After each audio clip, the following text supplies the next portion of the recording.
Salut à tous, c'est Linux, on se retrouve sur Rap Foot, toute nouvelle vidéo, grosse journée où tout va se décider en Champions League, dernière et 8e journée de phase régulière. Le PSG va être opposé à Newcastle et on va commencer cette vidéo avant d'entamer l'avant-match et l'analyse de la rencontre. On va surtout faire un petit point info mercato. Lundi soir, il ne sera plus question d'avoir de nouveaux joueurs. Donc voilà, je voulais revenir directement sur ce point info et on rentre dans le vif du sujet avec cette 8e journée de Champions. Générique. Numéro 10, je suis le capitaine. En rouge et bleu à la parisienne. Fuck le Barça, fuck les Madrilènes. Bang, bang. Champions League, Champions League. Odé, 10, 90e, on leur met la clim. On les frise. Donc voilà, petit point info mercato du Paris Saint-Germain. Vous le savez d'ores et déjà, Dro est officiellement un joueur parisien. On peut noter qu'il portera le numéro 27, laissé vacant par Pastore depuis. Donc voilà, bienvenue à lui. On va bien entendu lui laisser du temps. C'est un jeune joueur à développer. N'en faisons pas le futur Messi tout de suite. Attendons de voir ce qu'il vaut, comment il va s'intégrer au sein du collectif. En tout cas, le Barça la mauvaise parce que on n'arrête pas d'aller leur chercher leurs meilleurs éléments. Ça m'étonnerait même pas que l'été prochain on s'attaque à du Pedri ou je ne sais quel autre joueur. On a réussi à leur déloger Neymar, Ousmane Dembélé, Ballon d'Or, Léo Messi et j'en passe encore. Il y a des Xavi Simons, maintenant Dro. Il y a eu pas mal de petits jeunes. Enfin voilà, tout le monde n'a pas percé au Paris Saint-Germain, mais quoi qu'il en soit, on est vraiment leur bête noire. Ils ont du mal avec nous et voilà, c'est l'évolution. Barça est là, tu veux évoluer, Paris est là, c'est normal. Et sincèrement, c'est la vérité. C'est un level up quand tu vas au Paris Saint-Germain par rapport au Barça. Ça m'étonnerait même pas qu'un jour Yamal se dise putain, si j'ai envie de gagner des trophées, eh ben oui, il faut que j'aille au Paris Saint-Germain. Ouais mon pote, tu peux venir, il y a une place vacante même. Donc voilà, je voulais revenir directement sur ce point info. Apparemment, aucun autre joueur ne va venir. Toutefois, le Paris Saint-Germain reste ouvert aux opportunités. Donc les gros dossiers, que ça soit du Alvarez, Enzo Fernandez, peu importe les gros noms visés, on va attendre tout simplement l'été prochain, l'après Coupe du Monde. Et si des choses peuvent se faire avant lundi soir, on parle de deux joueurs, plus précisément un jeune que vous ne connaissez certainement pas. Il s'agit de Christ Inao Uley. Je vous mets les stats sous les yeux. En fait, c'est un joueur de Trabzonspor en Turquie. Il est international ivoirien. Il a d'ailleurs joué la CAN avec la Côte d'Ivoire et titulaire. J'ai été voir quelques highlights. C'est vrai que je ne le connaissais pas, mais ça paraît être une bonne pioche pour le Paris Saint-Germain. Le gars était titulaire, je vous rappelle, dans l'équipe de Côte d'Ivoire. Donc au niveau physique, il est là. Il est jeune. Il est talentueux. Il coûte pas cher. Donc voilà pourquoi le Paris Saint-Germain peut se positionner sur ce type de joueur. Et il a récemment fait une déclaration comme quoi le PSG était le club de ses rêves. Donc voilà, tous les éléments ont l'air de concorder. Et une fois de plus, si on arrive à le déloger pour une vingtaine de millions, c'est pas un gros risque non plus. Donc voilà, pourquoi pas. À ceux qui connaissaient ce joueur, dites-moi-le en commentaire. Mais moi, si ça peut étoffer notamment la sortie de banc, je dis oui tout de suite. On a aussi, bien entendu, le joueur qu'on suit depuis quelques mois déjà. Il s'agit de Johan Manzambi, joueur de Fribourg, international suisse. Donc voilà, lui aussi, je l'ai vu contre le Bayern. Il avait marqué d'ailleurs.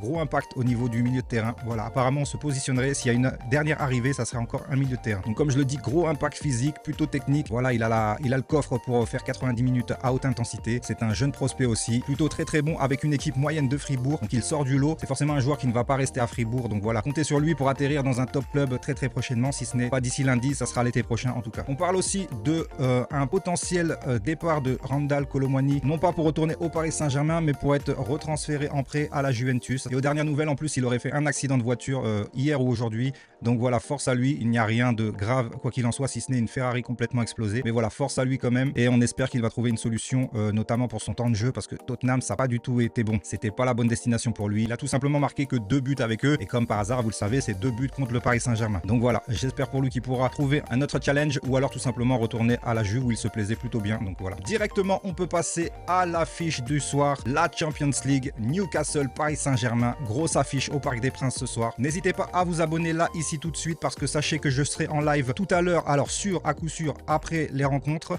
disons aux alentours de 23h, on va pouvoir débrief et avoir une vision sur la suite de la compétition. Donc voilà, on se retrouve en live à 23h à peu près, si ce n'est peut-être un peu avant. Et peut-être même en avant-match d'ici 17h, 18h. Si j'estime qu'il y aura beaucoup de monde sur le live, j'en ferai un. Sinon, on se retrouve après le match. Donc pensez à activer la petite cloche et on attaque direct la Champions. Sachez que pour ce match, on aura l'arbitre slovène Zlatko Vincic. Alors, pour ceux qui ne le connaissent pas, c'est plutôt de bons souvenirs pour nous. Il avait arbitré la demi-finale aller face à Arsenal la saison dernière. Victoire là-bas 1-0. Donc voilà, plutôt bon, plutôt expérimenté. Pas vraiment de polémique concernant ses interventions. Il est très prudent dans les dégainages de carton jaune. C'est pas quelqu'un qui va envoyer à tout va. Il est plutôt dans la communication. Donc voilà, c'est de bonne augure aussi pour nous. Le dernier match qu'il a arbitré, c'était Marseille au Vélodrome.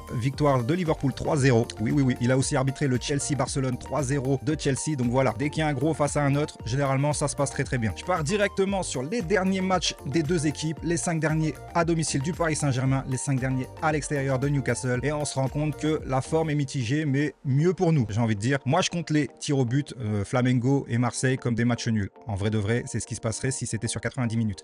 Donc voilà, c'est pas très plaisant non plus. Ça fait 2 victoires, 2 nuls, 1 défaite pour nous. Mais eux, c'est plutôt 1 victoire, 2 matchs nuls et 2 défaites à l'extérieur. Ça marche très très durement à l'extérieur, Newcastle. Plutôt impressionnant à domicile à St. James Park. Malgré la dernière défaite contre Aston Villa, ils se sont pris 2-0 à domicile. Donc voilà, c'est une équipe qui est en doute. Guimarães incertain. Joelinton déjà out pour ce match. En milieu de terrain, c'est ce qui fait de base leur force. Et ça va être compliqué pour eux. On voit qu'ils ont eu du mal à s'imposer à Wolverhampton. D'ailleurs, ils ne l'ont pas fait. Ils n'ont pas réussi à marquer contre la pire équipe de Première Ligue actuellement. Une victoire à Burnley. Voilà, c'est un petit cadeau. Défaite à United.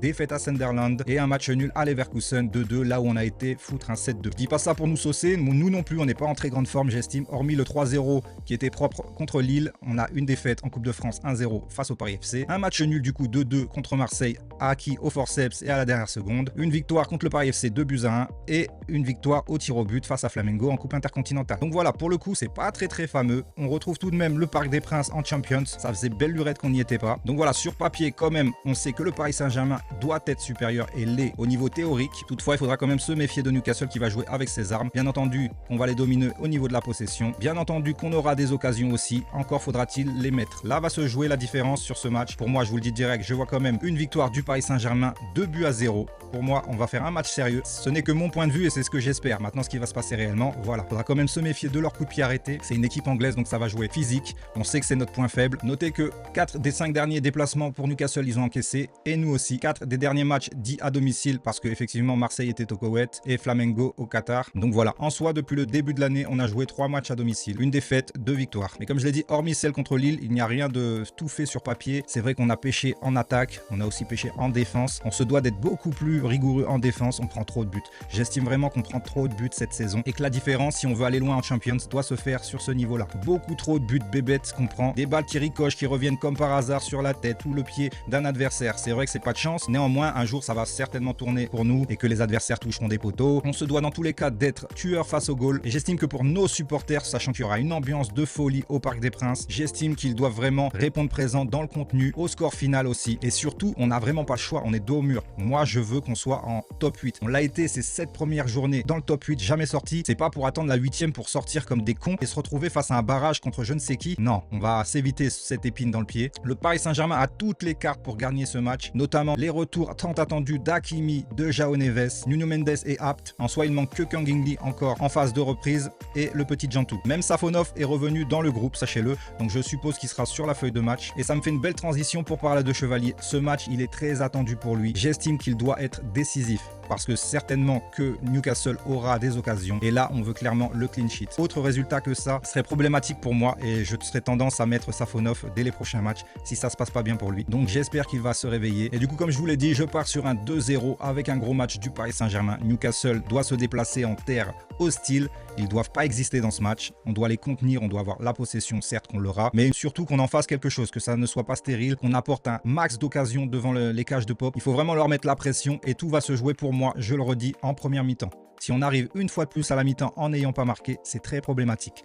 13 matchs sur les 31 jusqu'à présent l'ont été 0 but à la mi-temps. Soit on est mené, soit on n'ouvre pas le score. 13 matchs, c'est énorme. On est le Paris Saint-Germain, on est champion d'Europe, ça doit pas se passer comme ça. Et vous l'avez certainement remarqué, hein, dès qu'on arrive à ouvrir le score, les joueurs jouent mieux, les joueurs sont plus précis dans les passes, ils tentent de meilleures choses. Ça leur ôte directement un poids mental.